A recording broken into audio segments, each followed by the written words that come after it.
महाभारत काल की बात है। एक बार श्री कृष्ण और बलराम किसी जंगल से गुजर रहे थे। चलते चलते काफी समय बीत गया और अब सूरज भी लगभग डूबने ही वाला था। अंधेरे में आगे बढ़ना संभव नहीं था।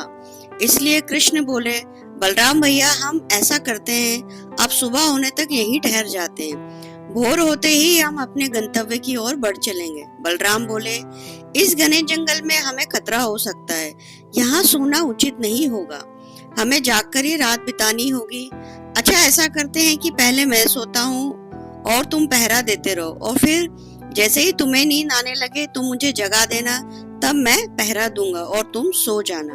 कृष्ण ने सुझाव दिया। बलराम भैया तैयार हो गए। कुछ ही पलों में कृष्ण गहरी नींद में चले गए। तभी बलराम को एक भयानक आकृति उनकी ओर आती दिखाई दी। वो कोई राक्षस था। राक्षस उन्हें लगभग देख ही चुका था और देखते ही जोर से चीखा और बलराम बुरी तरह से डर गए। इस घटना का एक विचित्र असर हुआ। भय के कारण बलराम जी का आकार कुछ छोटा हो गया और राक्षस विशालकाय हो गया। उसके बाद राक्षस एक बार और चीखा। पुनः बलराम डर कर कांप गए और अब बलराम और भी सिकुड़ गए। राक्षस पहले से भी बड़ा हो चुका था। राक्षस धीरे धीरे बलराम की ओर बढ़ने लगा। बलराम पहले से ही भयभीत थे और विशालकाय राक्षस को अपनी ओर आता देख जोर से चीख पड़े, कृष्णा! और चीखते ही वह मूर्छित होकर गिर पड़े। बलराम की आवाज सुनकर कृष्ण जी जाग उठे। बलराम को वहां देख उन्होंने सोचा कि बलराम भैया पहरा देते देते थक गए होंगे सोने से पहले, इसीलिए उन्होंने मुझे आवाज दी थी। अब कृष्ण पहरा देने लगे। कुछ ही देर बाद वही राक्षस उनके सामने भी आया और जोर से चीखा। कृष्ण जरा भी नहीं घबराए और बोले, बताओ, तुम इस तरह चीख क्यों रहे हो? क्या चाहिए तुम्हें? इस बार भी कुछ विचित्र घटा। कृष्ण के साहस के कारण उनका आकार कुछ बढ़ गया और राक्षस का आकार कुछ घट गया। राक्षस को पहली बार कोई ऐसा मिला था जो उसे डर नहीं रहा था। घबराहट में वह पुनः कृष्ण की ओर जोर से चीखा। इस पर श्री कृष्ण फिर भी नहीं डरे और उनका आकार और भी बड़ा हो गया, जबकि राक्षस पहले से भी छोटा हो गया। एक आखिरी प्रयास में राक्षस पूरी ताकत से चीखा, पर कृष्ण मुस्कुरा उठे और फिर से बोले, बताओ, तुम्हें क्या चाहिए? फिर क्या था, राक्षस सिकुड़कर बिल्कुल छोटा हो गया और कृष्ण उसे हथेली में लेकर अपनी धोती में बांध लिया, फिर कमर में खोस कर रख लिया। कुछ ही देर बाद सुबह हो गई। कृष्ण ने बलराम को उठाया और आगे बढ़ने के लिए कहा। वे धीरे धीरे आगे बढ़ने लगे। तभी बलराम उत्तेजित होते हुए बोले, पता है कल रात को क्या हुआ? एक भयानक राक्षस हमें मारने आया था। रुको रुको! बलराम को बीच में ही टोकते हुए श्री कृष्ण ने अपनी धोती में बंधा राक्षस निकाला और बलराम को दिखाते हुए बोले, कहीं तुम इस राक्षस की बात तो नहीं कर रहे हो? हाँ, यह तो वही है, पर कल जब मैंने देखा था तो ये बहुत बड़ा था, ये इतना छोटा कैसे हो गया? बलराम आश्चर्यचकित हुए होकर बोले।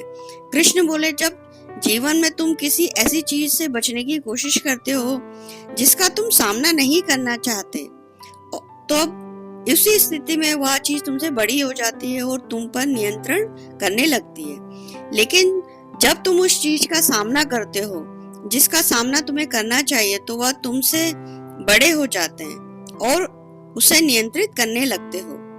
ये राक्षस दरअसल में हमारे जीवन में आने वाली चुनौतियां हैं, विपरीत परिस्थितियां जीवन की समस्याएं हैं।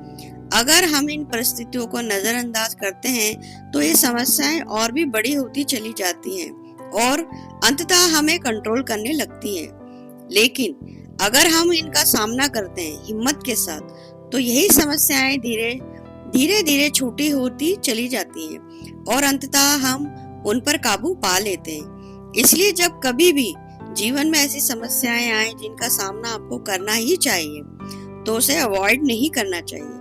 जिसे फेस करना है उसे फेस करिए, उससे बचने की कोशिश मत करिए।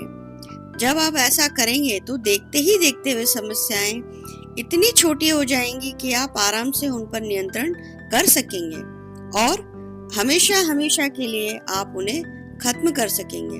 उनसे आपको छुटकारा मिल जाएगा। नदी में गिरने से किसी की जान नहीं जाती। जान तब जाती है जबकि तैरना नहीं आता। परिस्थितियां कभी समस्याएं नहीं बनती। समस्या बनती है जब हम परिस्थितियों से निपटना हमें नहीं आता। आलोचना में छुपा सच एवं प्रशंसा में छुपा झूठ समझ में यदि आ जाए तो आपकी आधी समस्याएं अपने ही आप सुलझ जाएंगी। हर समस्या के दो समाधान, भाग लो या भाग लो।